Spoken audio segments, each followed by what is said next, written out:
Hey, good morning, and we're welcome to the UroPatient podcast.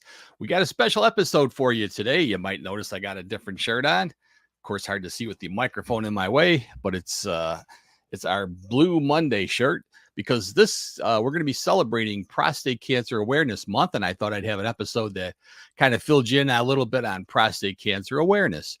So, if you're watching us live, you can watch us on any of those channels. Glad to have you on board. We come to you every Saturday at 10:30 a.m. Central Time. So let's get right to it. I'm going to talk to you a little bit about what you should know about prostate cancer.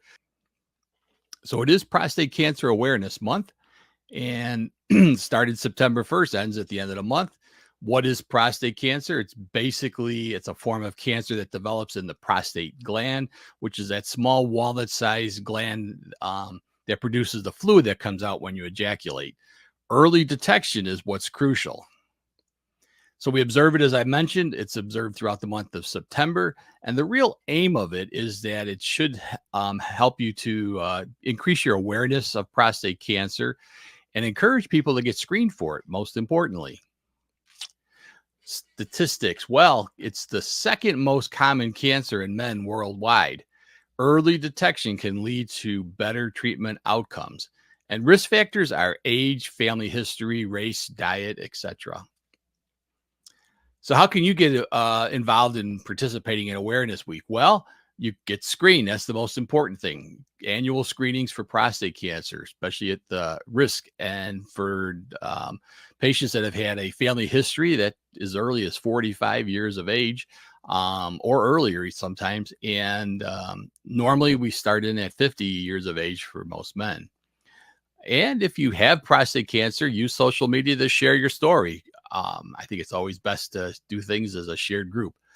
And then, of course, supporting research into prostate cancer, donate or volunteer with local organizations. I'll mention a few of those later on that you can get involved in. So what are the signs and symptoms? Well, sometimes it can be some difficulty urinating, bone pain. These are things that we typically see later on in prostate cancer, but early stage prostate cancer typically has no symptoms at all. So you may not even know you have it. So how do we screen for this?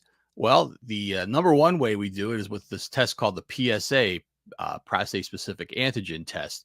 And that will give us a reading to say whether it's normal or if it's abnormal. Now, it doesn't tell you have cancer or you don't have cancer. Digital rectal exam, you can feel the prostate to see if it has a little lump or nodule with the finger exam. That bump can sometimes give you the clue that you need to test, or the abnormal PSA.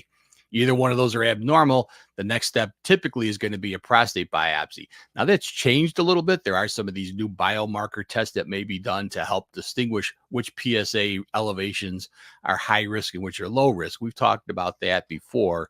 But anyway, we'll try to delve into that more. So if you get prostate cancer, what do? Well, there's a lot of options now. We can do what's called sometimes, and it depends on the treatment of depends on the stage and grade of your cancer as to what the best treatment will be. But sometimes you just watch it, keep look at the PSA, see what it's doing. Call that active surveillance. Different type of surgeries. Now most of prostate cancer surgery is done robotically, but it can be done traditionally or other methods. Radiation therapy, which involves no surgery, can have very high cure rates for this. Hormone therapy is utilized in shrinking the prostate, and there is even chemotherapy that can be utilized. Lots and lots of ways to treat it. There are things you can do with lifestyle changes that can help in preventing prostate cancer, such things as low-fat diet, more fruits and vegetables. Exercise. Regular good physical activity is great for every prevention, all cancers, including prostate cancer, heart disease, stroke.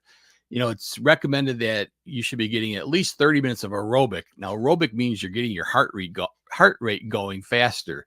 So about 30 minutes of that. Now, that can be done walking really fast, running, swimming, bicycling, which is what I do every day, my favorite exercise. But do that, and it can help prevent this. And of course, don't forget your regular checkups. Now, there are a lot of resources you can find and support. There's websites that are all over the internet that you can look at.